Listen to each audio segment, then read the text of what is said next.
बच्चों, हम अनुगमन वेग पढ़ चुके हैं। तो आज हम अनुगमन वेग की सहायता से ओम का नियम कैसे प्राप्त करेंगे इसका अध्ययन करेंगे। और ध्यान रखिएगा, ये बहुत इंपॉर्टेंट है, ये परीक्षा में कई बार पूछा भी गया है। तो देखिए, Ohm's law by drift velocity. पहले आप ओम का नियम समझ लीजिए क्या है। आपने हाई स्कूल में भी पढ़ा होगा। ये किसी चालक की भौतिक अवस्था में कोई परिवर्तन ना हो तो चालक के सिरों के मध्य लगाया गया विभवांतर तथा चालक में बहने वाली वैद्युत धारा का अनुपात एक नियतांक होता है। अर्थात ये हमारा चालक है, ठीक है। इस चालक के सिरों के मध्य विभवांतर कितना V है और इस चालक में बहने वाली धारा I है। I धारा इस चालक से होकर बह रही है। तो ओम के नियम के आधार पर V और I का अनुपात अर्थात V/I बराबर नियतांक।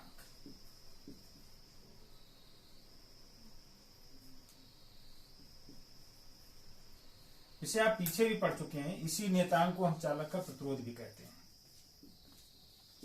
चालक का प्रतिरोध इसी नियतांक को कहते हैं। पीछे आप पढ़ चुके हैं, हाई स्कूल में ही पढ़ा होगा। यहां सिर्फ आप ये ध्यान रखिए, ओम के नियम के आधार पर V और I का अनुपात एक नियतांक होगा, बशर्ते इस चालक की भौतिक अवस्थाएं स्थिर रखी जाएं। इसका मतलब क्या है? इसकी भौतिक अवस्थाओं को स्थिर रखने का मतलब है कि हमारा जो ये चालक है, इसकी लंबाई, इसकी मोटाई में कोई परिवर्तन ना किया जाए, ठीक है। दूसरा, इसके तापक्रम में कोई परिवर्तन ना हो। अभी आप आगे पढ़ेंगे, अगर इसका तापक्रम बदलेगा तो इसका प्रतिरोध भी बदल जाएगा, तो ये V और I का अनुपात भी बदल जाएगा। तो इसीलिए पहले से ही शर्त है। क्या शर्त है? इसका तापक्रम नहीं बदलना चाहिए। और ये प्रयोग में भी है, तो आप ध्यान रखिएगा कि अगर आप प्रयोग करते समय लगातार आपने की को ऑन रखा है, लगातार इसमें धारा बहती रही, ठीक, तो ऊष्मीय ऊर्जा, विद्युत ऊर्जा ऊष्मीय ऊर्जा के रूप में व्यय होती है और इसका तापक्रम बढ़ जाता है। तो वहां आप प्रयोग में ध्यान रखिएगा कि रीडिंग लेते समय ही आप की लगाएंगे, इसके बाद की निकाल देंगे, जिससे कि इसका तापक्रम ना बढ़े। क्योंकि अगर तापक्रम इसका बढ़ गया तो ये अनुपात बदल जाएगा, फिर ये ओम के नियम का पालन नहीं करेगा। तो ये पहली चीज। दूसरा, चालक का क्रॉस सेक्शन एरिया, मोटाई चालक की और इसकी लंबाई नहीं बदलनी चाहिए। तो जब आप चालक बदलेंगे तभी बदलेगा, नहीं तो कांस्टेंट ये है, ठीक है। तो ये ओम का नियम है कि V और I का अनुपात एक नियतांक होता है। ये आप पीछे पढ़ चुके हैं। आज हम इसी बात को सिद्ध करेंगे ड्रिफ्ट वेलोसिटी के द्वारा, ठीक है। अर्थात अनुगमन वेग के द्वारा ओम का नियम प्राप्त करेंगे। तो आप ध्यान दीजिए, माना चालक में इलेक्ट्रॉन के ऊष्मीय वेग क्रमशः, ठीक, U1, U2, UN है। चलो, वेग बराबर U1, U2 dot dot UN। अर्थात इस चालक में जो ये इलेक्ट्रॉन बह रहे हैं, आप समझ लीजिए, ये हमारा चालक है, ये बैटरी है, ये की है, ये अमीटर है जो विद्युत धारा मापता है, ठीक। जैसे ही आप की लगाएंगे, परिपथ पूरा होगा, इसमें विद्युत धारा बहने लगेगी। विद्युत धारा बहने लगेगी, उस स्थिति में इन इलेक्ट्रॉनों का वेग बदल जाएगा। आप अगर हमने ये की नहीं लगा रखी, ये एक कंडीशन है, ठीक है, उस समय इस चालक के सिरों के मध्य कोई भी विभवांतर नहीं होगा, क्योंकि अब इसका संबंध बैटरी से नहीं है। अर्थात इसमें कोई धारा नहीं बहेगी, ठीक। आप बता सकते हैं क्या इस स्थिति में इन इलेक्ट्रॉनों में क्या अभी भी ये गतिशील हैं या इनका वेग शून्य है, ठीक है। तो आप पीछे पढ़ चुके हैं कि जो मुक्त इलेक्ट्रॉन होते हैं वो चालक के अंदर लगभग 10⁵ कितनी वेलोसिटी होती है? 10⁵ मीटर पर सेकेंड। इतनी वेलोसिटी से जो है ये इलेक्ट्रॉन धातु के टुकड़े के अंदर जो ये मुक्त इलेक्ट्रॉन है लगातार इधर उधर hither and thither to and fro जो है मूव करते रहते हैं, लगातार गतिशील रहते हैं। लेकिन इनकी नियत वेलोसिटी, आप मान लो यहां पर अभी हम जो है एक हमने ये हाथ ऐसा खड़ा रखा है, ये पार्टीशन कर दिया है, इस पार्टीशन के जितने इलेक्ट्रॉन इधर आ रहे हैं उतने ही उधर जा रहे हैं। तो अगर उधर जाने वालों की वेलोसिटी हम धन मान लें, इधर की ऋण मान लें, तो टोटल कितनी हो जाएगी? 0। ठीक है, तो इसे हम इलेक्ट्रॉन का ऊष्मीय वेग बोलते हैं, जो सामान्य स्थिति में चालक है, जब उस पर कोई विद्युत वाहक बल नहीं लगाया गया है, कोई बैटरी नहीं लगाई गई है। ठीक है, उस समय उस चालक के इलेक्ट्रॉनों का परिणामी वेग 0 होता है। ठीक है, इसलिए उसमें कोई विद्युत धारा नहीं बहती है। लेकिन अगर हम इस चालक को इस बैटरी से कनेक्ट कर दें कुंजी के द्वारा, ठीक है, अब इसमें धारा बहने लगेगी। क्यों बहने लगेगी? ध्यान दीजिएगा, उसी वेग क्रमशः ये है। ठीक, अभी मैं लिख लेता हूं 2-3 लाइनें, फिर इसको आपको क्लियर करेंगे कि बैटरी लगाने के बाद धारा क्यों बहने लगती है। तो देखिए, वैद्युत क्षेत्र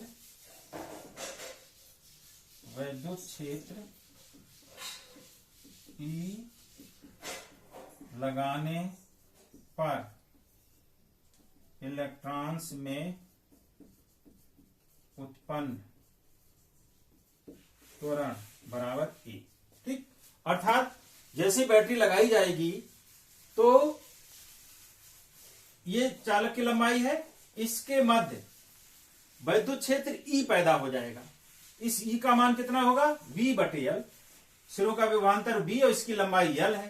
पीछे आप पढ़ चुके हैं विभव प्रवणता और वैद्युत क्षेत्र में संबंध।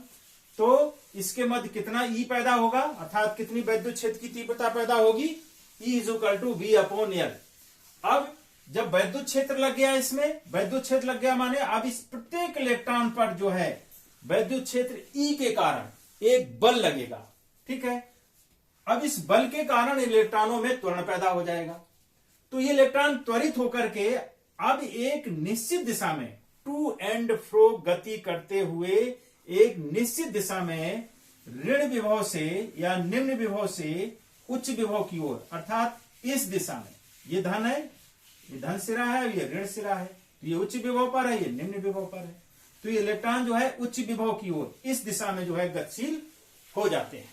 ठीक, और कितना त्वरण प्रत्येक इलेक्ट्रॉन पे पैदा हो जाता है? A त्वरण। अब A त्वरण पैदा होने के कारण इन इलेक्ट्रॉनों की वेलोसिटी बढ़ जाती है।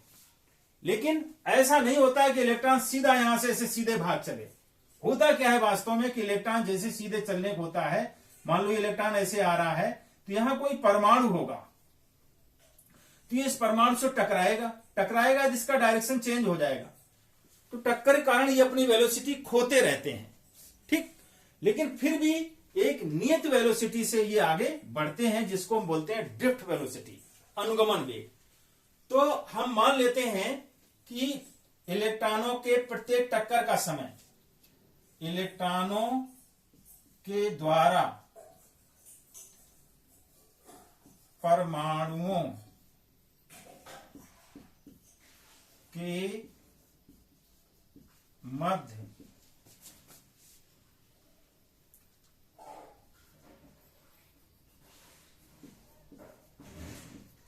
टक्कर का समय क्रमशः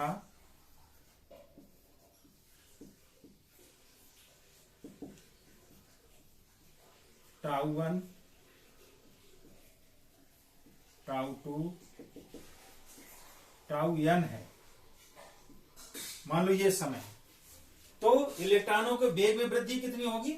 इलेक्ट्रॉन्स के वेग में वृद्धि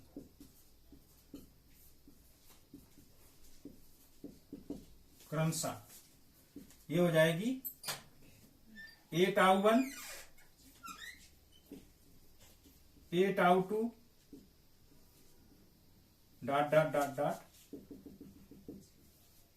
A/τn। ठीक है भाई, त्वरण A पैदा हो रहा है और प्रत्येक दो परमाणुओं के मध्य टकराने का समय मान लो T1 है, तो हम किसी एक इलेक्ट्रॉन को लेके चल रहे हैं। तो एक इलेक्ट्रॉन जब इस परमाणु से टकराया, फिर यहां से यहां टकराया और यहां के बाद ही इधर चला आया। आप समझिए, ये यहां टक्कर हुई, फिर यहां से आके यहां टक्कर हुई, यहां से इधर चला गया। तो इससे टकराया और इस परमाणु से टकराया, तो इन दोनों परमाणुओं के मध्य टकराने का समय ये कितना है, मान लो τ1 है। तो इसी तरह सभी परमाणुओं के मध्य इलेक्ट्रॉनों के टकराने का समय क्रमशः हमने मान लिया τ2 τ n इलेक्ट्रॉनों के लिए। तो वेग में वृद्धि किसके बराबर होती है, आपने पीछे सूत्र पढ़ा है, v = u + at।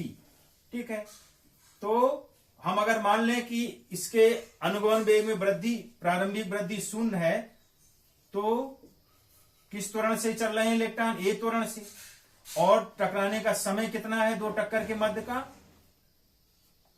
τ1 पहले इलेक्ट्रॉन के लिए अगर निकालें तो पहले इलेक्ट्रॉन के वेग में कितनी वृद्धि हो गई, a τ1। इसी तरीके से आप सभी इलेक्ट्रॉनों के लिए निकाल सकते हैं। ठीक है, पहले के लिए τ1, दूसरे के लिए τ2 ... ऐसे n इलेक्ट्रॉनों के लिए क्रमशः वृद्धि इतनी हो जाएगी। अब जब इलेक्ट्रॉनों का वेग बढ़ गया, ये पीछे आपने अनुगमन वेग में भी पढ़ा होगा, जब वेग बढ़ गया इलेक्ट्रॉनों का, तो नया वेग क्या हो जाएगा, इलेक्ट्रॉन्स का नया वेग ये हो जाएगा u1 + a τ1 u2 + a τ2 ...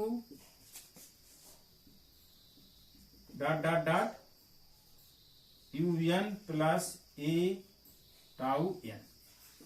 ये वेग क्रमशः इलेक्ट्रॉनों के हो जाएंगे जैसे ही हम की लगाएंगे।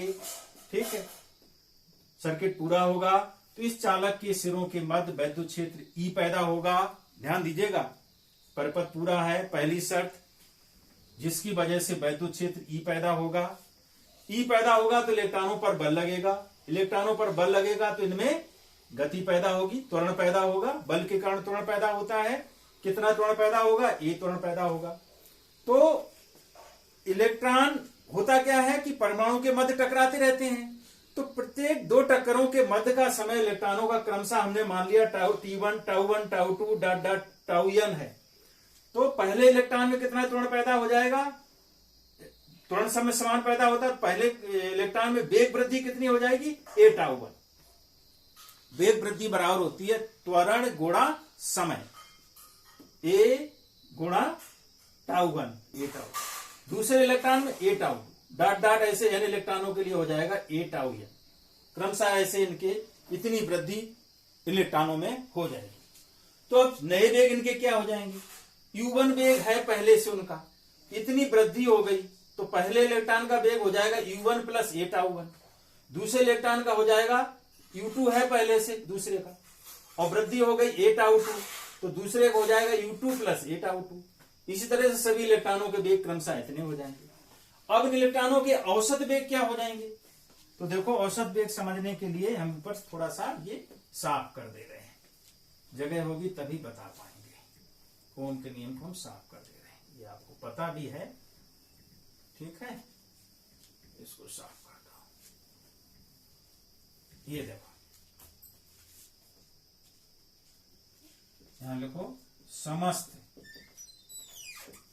इलेक्ट्रॉनों का औसत वेग, औसत वेग बराबर, जिसे हम क्या कहते हैं, अनुगमन वेग। इसी औसत वेग को क्या कहते हैं, अनुगमन वेग। ठीक, तो ये बराबर कितना हो जाएगा, vd। ये बराबर हो जाएगा इन सभी वेगों का औसत। n इलेक्ट्रॉन है तो n इलेक्ट्रॉनों का औसत वेग कितना हो जाएगा, u1 + a τ1 + u2 + a τ2 + ... un + a τn। ये हो जाएगा बटे कितने हैं, n। औसत निकाल लिया। पहले इलेक्ट्रॉन का वेग विद्युत क्षेत्र लगाने के बाद इतना, दूसरे का विद्युत क्षेत्र लगाने के बाद इतना, तीसरे का इतना। कितने इलेक्ट्रॉन हैं चालक के अंदर, कुल कितने इलेक्ट्रॉन हैं, मान लिया n इलेक्ट्रॉन है, तो n इलेक्ट्रॉनों का औसत वेग इन सबका योग बटे n। या इसे हम ऐसे लिख सकते हैं बराबर U1 plus U2 plus dot dot dot plus UN। इसको अलग कर दिया, U1 U2 UN, ये वाले टर्म को हमने अलग कर लिया। यहां बचेगा plus A tau 1 A tau 2 A tau n। तो A सब में है तो A को बाहर कॉमन ले लो, तो अंदर बचेगा टाउ 1 प्लस यहां बचेगा tau 2 plus dot dot dot dot plus यहां बचेगा टाउ n। ठीक, पूरे का बटे n।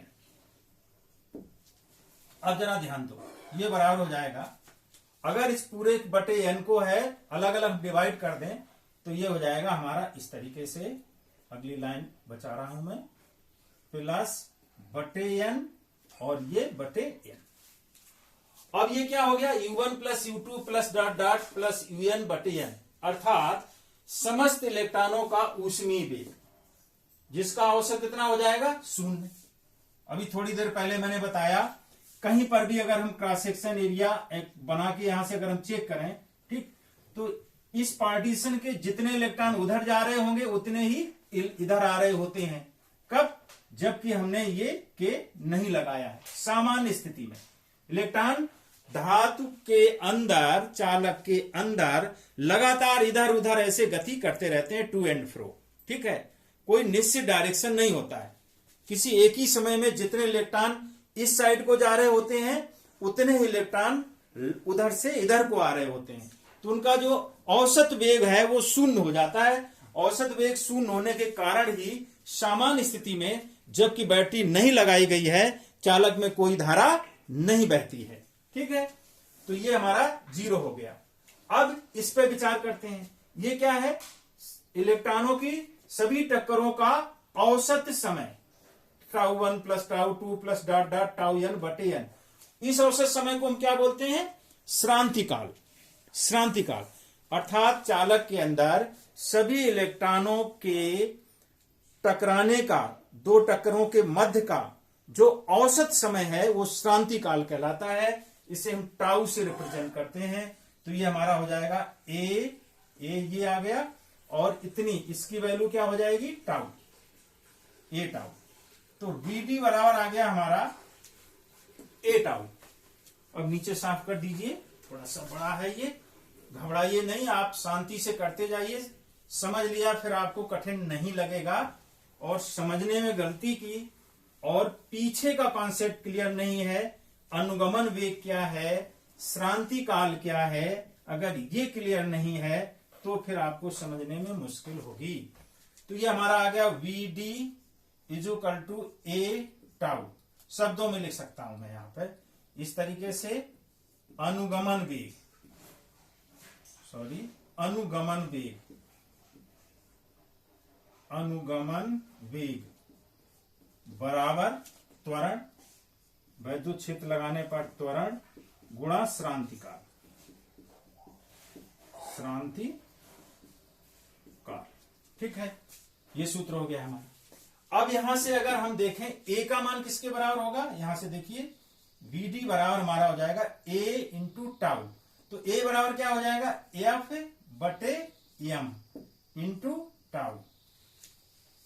तो VD बराबर हो जाएगा हमारा F बटे M। क्यों हो जाएगा, यहां से देखिए, क्योंकि हमें मालूम है F बराबर क्या होता है, M इंटू A। तो यहां से A बराबर क्या हो जाएगा, F बटे M। तो वही मैंने रख दिया, F बटे M। अब किसी भी इलेक्ट्रॉन पर जिसको वैद्युत क्षेत्र E से होके गुजरना है, उस पर कितना बल लगेगा, ये आप पीछे फर्स्ट चैप्टर में पढ़ चुके हैं। क्या पढ़ चुके हैं, आप पढ़ चुके हैं F बराबर E इंटू क्यू। ये सूत्र आपने पढ़ा है। ये सूत्र क्या बताता है कि अगर Q आवेश को E वैद्युत क्षेत्र से गुजारा जाए तो उस पर F बल लगता है। यहां हमारा Q आवेश के रूप में क्या है, इलेक्ट्रॉन। क्या है, इलेक्ट्रॉन।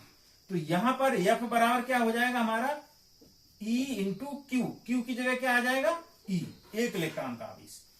तो यह बराबर हो गया हमारा E इंटू ई। F का मान यहां रख दें तो ये हमारा हो जाएगा A equal to E into E बटे M। ठीक है, कोई दिक्कत? एफ की जगह एफ का मान आ गया ई बटे एम एम। ठीक है, अब एक चीज देखिए यहां से ई बराबर क्या होगा? ई चालक के सिरों के मध्य विभवांतर बी है, चालक की लंबाई यल है, ठीक, चालक के मध्य वैद्युत क्षेत्र कितना है? ई है। तो ई बी और यल, इसमें भी मैंने आपको रिलेशन बताया है, क्या है? ई बराबर क्या हो जाएगा? वी बटे यल, वैद्युत क्षेत्र की तीव्रता बराबर विभवांतर बटे दूरी, लंबाई चालक। तो ई बराबर वी बटे यल हो जाएगा। तो यहां से ए बराबर हमारा क्या हो जाएगा? ई की जगह वी बटे एल रख दो तो हो जाएगा वी ई बटे एम एल। तो ए बराबर क्या हो गया? वी ई बटे एम एल। ठीक, ये हमारा निकल कर आ गया। इस चीज को हमने यहां लिख दो, ए बराबर एफ अपॉन एम। तो ये बराबर हमारा हो जाएगा एफ बटे एम, माने एफ की वैल्यू रख दीजिए E Q, E into Q, Q माने इलेक्ट्रॉन का आवेश, इंटू टाउ बटे एम, या ये बराबर हो जाएगा हमारा ई बराबर हो जाएगा बी बटे एल। तो ये हो जाएगा वी बटे L into E into tau बटे एम।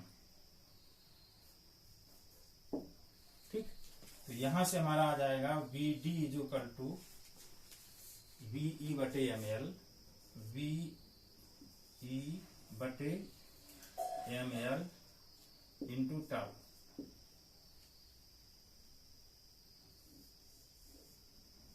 जहां वी क्या है? चालक के सिरों के मध्य विभवांतर। तो ये भी याद रखिएगा, ये कई बार पर ये भी पूछा जा सकता है कि अनुगमन वेग और विभवांतर में क्या संबंध है। तो ये सूत्र हो जाएगा हमारा वी डी बराबर वी ई बटे M L into tau, V D बराबर वी ई बटे एम एल इंटू टाउ। ठीक है, अब वीडी का ये मान हम रख देंगे। हमें मालूम है आई बराबर क्या होता है? हमें मालूम है आई बराबर होता है N E A V D, N E A V D, I is equal to N E A V D. तो वीडी की जगह वीडी का ये मान हम रख दें तो ये बराबर हो जाएगा हमारा N E A into V D. V D माने ये वी ई बटे एम एल इंटू टाउ, ये हो जाएगा।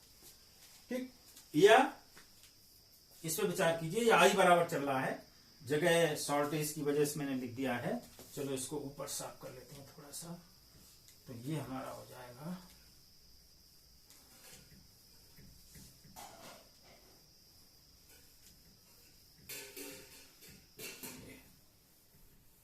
ये आ गया। तो ये हमारा आ गया I is equal to N E, देखो ई गुणा हो जाएगा, ई स्क्वायर हो जाएगा, एन ई स्क्वायर, ठीक, upon M, N E square upon M into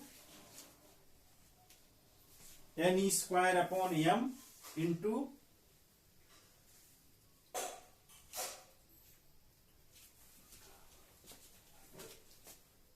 tau into A upon L into B. देखो मिलाओ जरा, N E square into tau पहले ले लिया, फिर ए बटे एल और इंटू बी, ये आ गया। ठीक है, N E square tau into A upon L into B. ठीक, यहां पर हम इसको v अपॉन आई के रूप में निकालें तो कितना होगा? यहां से v अपॉन आई, ये बराबर कितना हो जाएगा? ये है v और ये i, तो ये ml ऊपर चला जाएगा, m l बटे N E square tau A नीचे आ जाएगा, N E square tau into A. ठीक है, ये एक नियतांक है।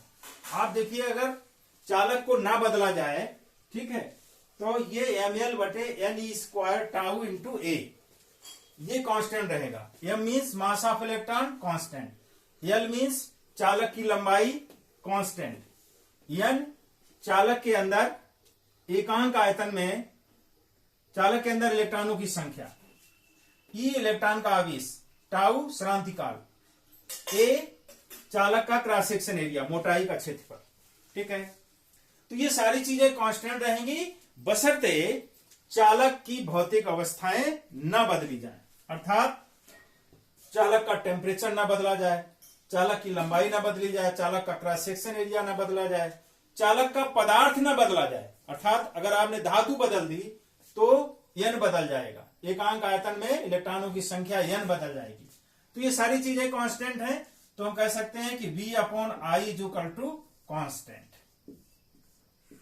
कांस्टेंट नियतांक, और यही हमारा ओम का नियम है, V और I का अनुपात एक कांस्टेंट होता है।